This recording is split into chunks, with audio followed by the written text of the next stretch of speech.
Alright guys, it's your boy Jay, back at it again talking about zoos with your boys. Welcome back to another installment of the Ya Boys podcast with Javon, Ione, and Arturo. Over the past week, you guys have been researching and looking into zoos and trying to figure out whether they're more harmful to animals than good. So I figured today we'd have a little discussion kind of going over our research and talking about the different things that we found.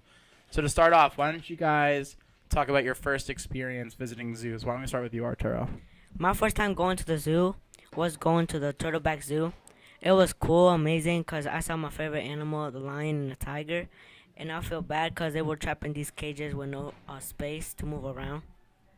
The first time I went to a zoo was when I was in 4th or 3rd grade, and it was really fun because I saw a lion, which is my favorite animal, and giraffes, and I got to feed goats and stuff like that. So yeah.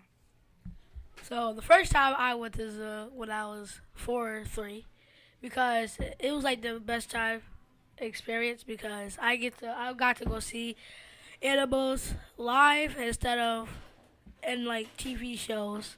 Yeah, but the one thing I saw sad was that they were like trapped and didn't have a lot of freedom. All right, so let's start off by talking about some of the harmful things that zoos do. So you guys have done a lot of research, and I'm curious what things you came across in terms of negative impacts that zoos have on animals. One bad thing that zoos do is that they don't give enough space for animal to move around. Like in the wild, they have a lot of space to move around and do whatever they want to do. And in the zoo, they're just trapped in these places where they're just sitting down and looking sad. Something bad about zoos for animals are that they don't always get fed the right food and they don't always get treated properly. The one thing that I don't like about zoos is that they abuse their animals when their animal doesn't listen, and they use their animals for entertainment.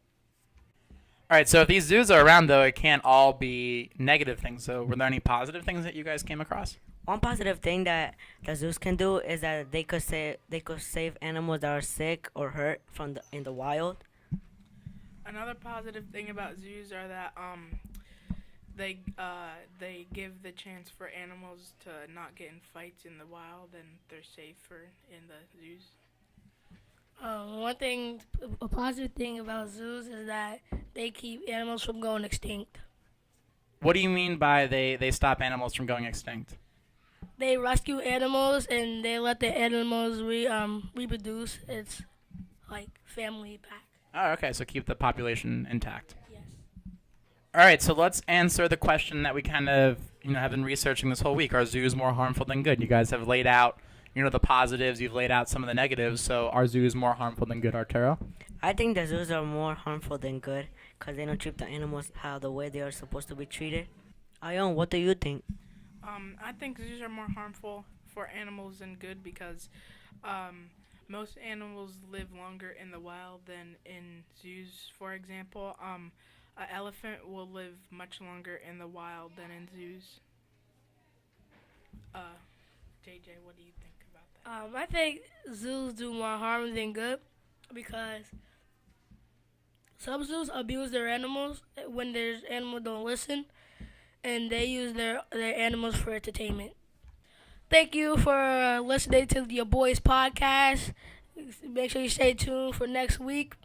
We're going to be talking about why is this game Fortnite has become so popular. Peace out.